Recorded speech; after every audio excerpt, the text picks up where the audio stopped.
नमस्कार दोस्तों, मैं आयुष बंका चार्टर्ड अकाउंटेंट अयोध्या से एक बार फिर आप सबके बीच आया हूं एक नए मुद्दे को लेकर के जो 1 अप्रैल 2026 से लागू होने वाला है। 1 अप्रैल 2026 से नया इनकम टैक्स एक्ट 2025 जो कि प्रभावित होगा और उसमें कुछ बदलाव किए गए हैं जो आपको जानना बहुत ज़रूरी है। जैसे कैश की लिमिट यदि आप चालू खाता चलाते हैं तो आप 50 लाख से ज़्यादा उसमें जमा करें या फिर आप उससे विड्रॉ करें, जिसको बैंक इनकम टैक्स डिपार्टमेंट को ज़रूर रिपोर्ट करेगा। अगर रिपोर्टिंग होती है तो आपको अपना ITR भर करके उसका सोर्स डिपार्टमेंट को बताना रहेगा।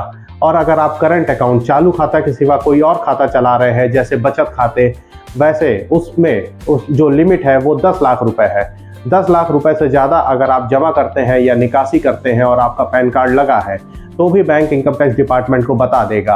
और यदि आपने पैन अपने बैंक खाते में नहीं लगाया हुआ है और आपने 5 लाख से ज़्यादा का लेन देन किया है तो भी बैंक इनकम टैक्स डिपार्टमेंट को बता देगा। इसके साथ साथ अगर आप व्यापारी हैं तो व्यापारी अगर कुछ भी अपना माल बेच रहा है, सेल कर रहा है, तो सेल में 2 लाख से ज़्यादा वो नगद एक दिन में नहीं ले सकता है और यदि में लगे हुए हैं तो प्रॉपर्टी के लेन देन में आप सिर्फ और सिर्फ 20,000 रुपये तक ही नगद दे सकते हैं और नगद उनसे ले सकते हैं। यदि आप इससे ज़्यादा नगद का लेन देन करते हैं तो आपके ऊपर 100% पेनल्टी लग सकती है।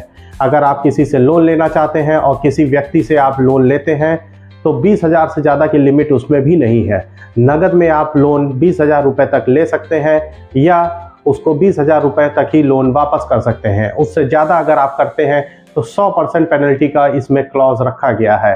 सिक्योरिटी डिपॉजिट, अगर आप सिक्योरिटी डिपॉजिट भी 20,000 रुपये से ज़्यादा करते हैं तो भी आपके लिए खतरा हो सकता है, क्योंकि वहाँ पर भी 100% पेनल्टी का क्लॉज है।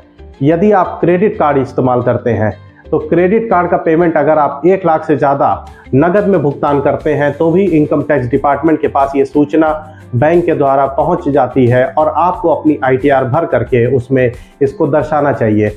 अगर कैश की ट्रांजैक्शन लिमिट से आपका कोई सवाल है तो आप कमेंट बॉक्स में ज़रूर लिखें और हम उसका जवाब